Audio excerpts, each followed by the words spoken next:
নতুন বছরে সবাইকে অনেক অনেক শুভেচ্ছা। আচ্ছা, নতুন বছর তো এসেই গেল। নতুন বছরে নতুন কিছু বানাবো না তা কী করে হয়?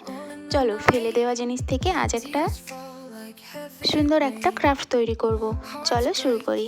এই যে ডিমের ট্রেগুলো দেখতে পাচ্ছ না, এইগুলো কিন্তু কম বেশি আমাদের সবার বাড়িতেই থাকে। প্রথমে এটাকে রাঙিয়ে নেব রং দিয়ে। দেখো এখানে আমি অ্যাক্রিলিক কালার ইউজ করেছি।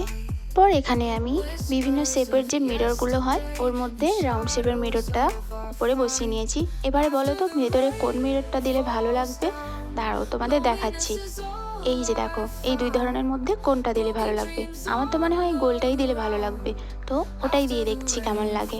তোমরা চাইলে কিন্তু অন্য শেপের মিররও দিয়ে দেখতে পারো। দেখো এর মধ্যেই কত সুন্দর লাগছে না জিনিসটা।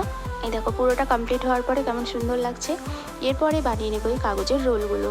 এভাবে 3টে কাগজের রোল বানিয়ে নেওয়ার পরে এইরকম করে কয়েকটা কাগজের ফুল বানিয়ে নেব। ফুলগুলোকে এভাবে লাগিয়ে দেব। তো ফুলগুলো লাগানোর পরেও কেমন খালি খালি লাগছে না, তাই এর ভেতরে আমরা দেব ওই মিররগুলো, যেটা একটু চৌকোনো শেপের। তো ওই মিররটা দেওয়ার পরে দেখো কেমন সুন্দর লাগছে। কমেন্ট করে জানিও তো তোমাদের এই ওয়াল হ্যাঙ্গিংটা কেমন লাগলো।